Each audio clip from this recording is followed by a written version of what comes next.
Welcome into the Michigan State Hockey Hub podcast. This week we're doing the series preview, and it's a little bit rushed this week. It was rushed last week as well, but with the games this week starting Thursday and Friday, we wanted to go ahead and get this done. And I brought on first time on the show Jacob Stinson. Jacob, how are you doing? I'm doing all right. You were talking about that weird, like that quick turnaround. Oh, I don't know. For me, at least, of all teams to have the quick turnaround against, this is probably not the one you would have hoped for. Yeah. Yeah, I don't love the quick turnaround. As a viewer, I love the Thursday night game just because I don't like having every Friday, Saturday kind of tied up, It's kind of True. nice, change of pace, but this week Michigan State does face off against Ohio State, number 10 in the country. 7-2-1 Ohio State, and Michigan State coming off the sweep of Wisconsin stands at 6-3-1. And this is just a huge series for the Spartans. And Jacob, I wanted to kind of run this by you, just kind of chat about it. To me, it's in the all of the games leading up to this game, it was kind of a let's just see where we are. Some non-conference is not going to be nearly as tough as the conference schedule. I look at this matchup and I see it as a huge opportunity for Michigan State to show how far they've come, even though it's only been 10 games. And I'm not saying you have to win these games. I'm not even saying that because I want to keep expectations realistic. I just want them to show we're for real and we can hang in there and go toe to toe with Ohio State. Yeah, I definitely agree. That's a thing that Nightingale talked a lot about too. Specifically, it was like I was kind of like something that put me off at first, like in his initial press conference and things like that. Was like he was very much not promising like wins in like the first season, but like his thing was we will be competitive. We will be like the hardest working team in the Big Ten every night. Um, and so far, I would agree with that sentiment. I think he's lived up to that so far. But um, yeah, I mean, this as far as like making a statement um, is concerned, I think this is definitely probably one of the best opportunities they'll get in a while to make that statement this weekend um, against a top 10 team in the most recent poll after that just bludgeoning for a weekend of Wisconsin. Uh, Michigan State has 19 votes, it says in the poll, which would put them like 24 if the rankings went that far. Um, so as a whole, like they're pretty much right there. And like if they can prove that like they can skate and hang and maybe even knock a game off of like the big boys like Ohio State, then yeah, maybe next week then when they come play Penn State, you can see a little number next to the name. Yeah, and this is a two teams in the Big Ten standings that are right next to each other. So even though it's still early and there's a ton of hockey to be played, there's a lot to be said for momentum. There's a lot to be said for just confidence. Seeing your name up in that top three would be huge. So again, Thursday, Friday games. We want to jump in, get a look at Ohio State. Before we do that, let me pull up on the screen here. So this is just, oh, look at that. My first error of the day. I forgot to edit Wisconsin out at the top there. So that should say Ohio State. Apologies. If you're on Spotify, you won't even know about this. But just to kind of run through Ohio State's numbers, 20.5% on the power play, 94.6% on the PK. I double checked that. That is correct. They have outshot opponents in every period this year. And it's not even really that close either. No opponent or excuse me, all of the opponents combined have not had a combined 100 shots on goal in any period against Ohio State. They have a combined over 100 shots on goal in every period. 3.6 goals per game, 2.4 goals against, 6-0 win scoring first. Spartans, just to run through that quickly, 19.5% power play, 90% penalty kill, 15 first period goals. In the second period, they only have 7. And in the third period, they have 9. 3.1 goals per game, 2.20 goals allowed, 4-0-1 when leading after 1, when trailing after 2, 0-3-0. So I put some of these, maybe you're thinking, why did he kind of nitpick these stats? It's because that's exactly what I want to talk about, Jacob, is there's a thing to this game where I see if Michigan State can get off to a hot start, like they've proven they've been able to, and score some first period goals, I think that's their best chance to win. But what I'm afraid of, and what I want to get your thoughts on, is that damn second period. The second frame has just been a struggle for Michigan State all year long, and it's really concerning. We saw that last year as well. You can afford to do that and win against Wisconsin, which, by the way, side note, still gave up over 40 shots in both of those games. It took a great Dylan St. Cyr performance, but the second period is huge. And against a team like Ohio State, you cannot sleepwalk through that period and expect to win. Right. That's kind of one of those things, or it's weird, right? With that second period, I don't know what exactly about it particularly makes like Michigan State just kind of, yeah, like you said, sleepwalk through it, and kind of have like a fire at will thing against St. Cyr. But I mean, yeah, the thing is with that, at least as far as Ohio State is concerned, they're kind of in like a similar situation to Michigan State, just based off their schedule. And like it's one of those you can really hardly make out how good is this team actually, because I looked at look at the schedule, who they've played so far. They have so 6 of their 7 wins on the season are Mercyhurst, Wisconsin, and Bentley. Sweeps over those 3. Michigan State has more wins than all 3 of those teams combined. And then the other 2 are UConn and Minnesota, are the other 2 series they played. And it was a scoreless tie with UConn, and then a 6-1 loss, and then a 6-4 win against Minnesota, and a 4-2 loss. So when I look at that, I mean, what I feel like is interesting with that is specifically the goaltending in that, because Dobesh has been a little bit shaky against like the better teams, who's like Dobesh being the main workhorse for. Yeah, and if you're watching on YouTube, you can see the stats up here. Go on, Jacob. Yeah, but I mean, that's the thing is, while the stats are solid for Dobesh through those games, he seems to have his worst performances against, when he's not playing Mercyhurst in Wisconsin, and he seems to be prone to having those off nights like that. And while I'm not implying at all that Michigan State is on the level of a team like UConn and Minnesota, they're certainly better than the other 3 teams I mentioned. So they're kind of in that weird middle ground. And that's kind of where I'm curious about this team, because most of and pretty much everything, the goalie is kind of your X factor. And when we're going through those slumps, like you'll see in the second period, a lot of times teams will fall back on their goaltender if they can't, generate any offense, establish some zone time, anything like that, to kind of bail them out of those situations. And against those better teams, it doesn't really seem like that's really able to happen like that. Yeah, and he's a good goalie, and he played well last year, especially, really, really well. Behind him, they really don't have much. Ryan Snowden, no relation to me whatsoever. 1 game. Riley Herbers, who was most recently their backup, 1 game as well. Both terrible stats. Like I said, they only appeared in 1 game. It wasn't a full game or anything. So the goalie situation is kind of a ride or die with Ohio State, and they do have a talented goalie.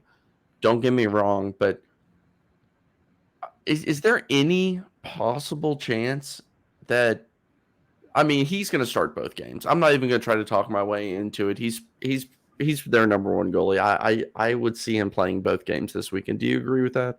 Oh yeah, 1,000%. I mean, there's not really a reason to think otherwise. It's Do the you same think? thing for Oh, Michigan sorry. State. There's Sorry. no reason to think that you're not going to see 2 games of Dylan St. Cyr, especially Yeah. after the weekend he just had. Yeah, that was going to be my next question. Is what's your take on how Coach Nightingale? And I said this coming into the season was it's going to take time for us just to understand Coach Nightingale's coaching tendencies. And a lot of people were saying, oh, yeah, he'll probably split goalies quite a bit. And I was like, there's literally nothing to tell from this. He hasn't coached at this level, and they're bringing in a new goalie to the equation. So far, we've seen he's just going to ride Dylan St. Cyr, which I'm perfectly fine with, and actually, that's what I would prefer as well. Do Yeah, you think Pierce Charleston will just be regulated to a backup, or do you think he'll start getting some more starts potentially? I mean, there's a world where I could see Charleston getting more starts, but at this point, it's St. Cyr's not to lose. I mean, the Yeah. way he's been playing, especially after last weekend, Big Ten first star of the week was announced today. Um, all these things, the way he's been playing, it's yeah, you can't really, just take it away from him just off of that, or kind of relegate it back to like the 1A 1B that they were running with last year with DeRitter and Charleston. Uh, so really, yeah, with the way St. Cyr's been, it's just yeah, you can't really fathom a world unless he just falls off a cliff that Nightingale tries switching it up a little more. So let's take a look at the line chart for Ohio State. This is, and what I always do with these is I just pull the most recent game. So if somebody is scratched due to injury who could come back, anything like that, you will not see that reflected. This is not a projection. This is a line chart from the last game. You see some draft picks on there. I know Jake Wise is the captain, a third round pick of the Chicago Blackhawks a couple years ago. Started his career at BU and transferred, and kind of is starting to play better and blossoming. Last year was his first year at Ohio State, starting to play a little bit better and showing why he has some talent. He's the first line center. Are there any other names that stand out to you, or some players to keep an eye on?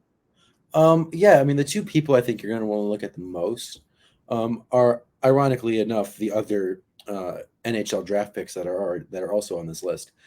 Stephen Halliday is tied with Wise for like the team leading points right now. In the 10 games played, he's got 3 goals, 7 assists, and then on the other end, uh, Mason Lorai, I think I pronounced that correctly. Um, Last year when we were talking about Ohio State, the whole narrative around them was just how good their freshman class was, and it was led mostly um, by one guy, Georgi Merkulov, who is now in the NHL already, and Lorai were kind of the main proponents. Um, I mean, and Lorai's been he's been fairly decent himself. He's got 6 points on the year already, 6 assists, so hard to argue with that either. But that's kind of the thing I've noticed with Ohio State was like, yeah, Halliday's a freshman. He wasn't even on the team last year at all. Um, but yeah, I mean, it's more, I guess the same. It's a lot of the same team as last year, minus Merkulov, really, which I do think helps them a lot though too, because yeah, a lot of these are just kind of the same names that we've seen from a year ago. Yeah, so if you're watching on YouTube, you can get a look at the line chart from last game. We'll see if it changes at all. Uh, I know we've been focusing mostly on Ohio State. Let's kick it to just the matchup here. What do you think the Spartans need to do in order to secure a victory? And I really don't think it will be a sweep for Michigan State. So, what's the recipe to winning? I guess is the way I should put it for this weekend. I think the key is going to have to be, um, I mean, it all kind of tries to figure out how to solve Dobesh. I think more than anything, um, and kind of being able to get inside a little more. That's kind of something Nightingale's talked about a lot about wanting to get all season long. Has been no matter the team at all, his like whole mo on offense is basically get to the inside and just kind of make things happen. Get like in good looks in close and the goals will come naturally.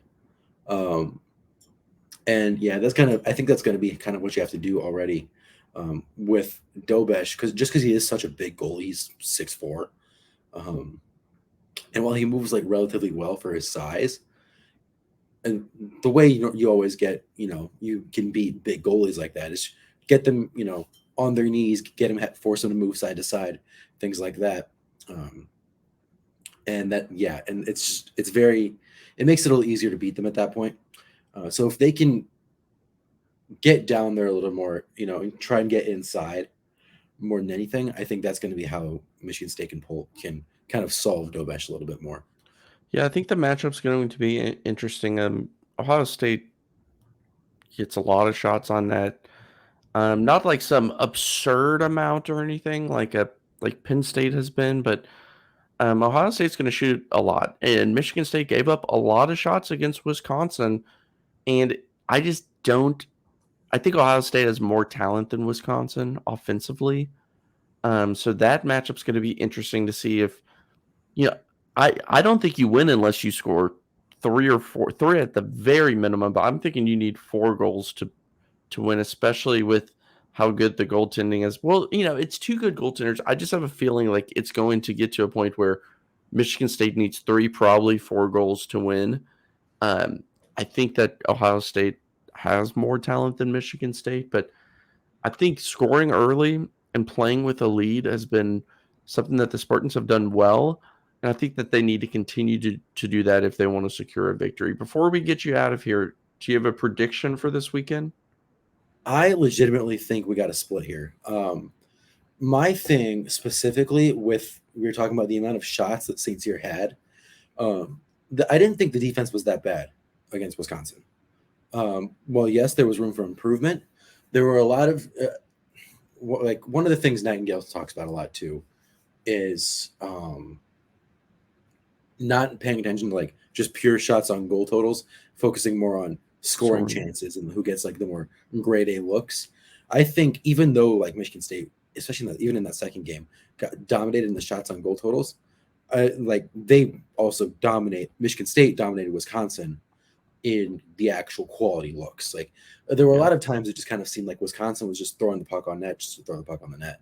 And then like St. Cyr can just watch it all the way into his pad, throw it in the corner, and boom, going back the other way.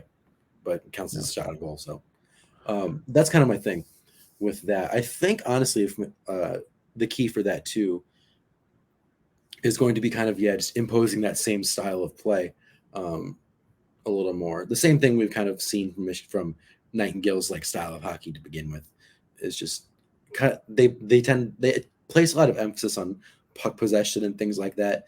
They've been surprisingly very good at being able to kind of set up shop in the offensive zone, which if you had told me Michigan State would be good at doing that a year ago, I would have laughed at you.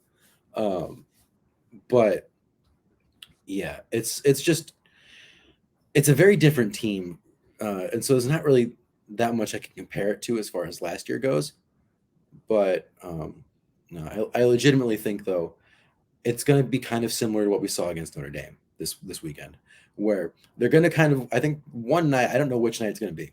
They're going to come out a bit flat, and Ohio State's going to jump on them early, and then there'll be like a multi-goal loss. I'm thinking like a 3-1, maybe a 4-1, something like that. And then the next night they'll kind of get their groove back, and kind of like leading the second game against Notre Dame. They'll skate with them. It'll be a close game. It'll be like a one. I'm thinking like a 1-goal, like a 2-1 win or something like that. Okay.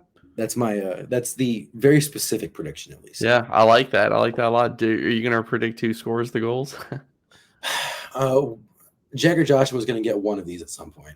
Oh, I like that. All right. Well, before we get you out of here, I just want to, again, talk about your all's podcast, some Behind the Mask on Impact 89 FM. You can find this on Spotify.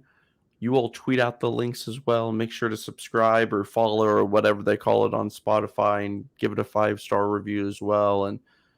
And Jacob, any last words before we sign off here? Not necessarily. Yeah, it was a lot of fun. Thank you for having me.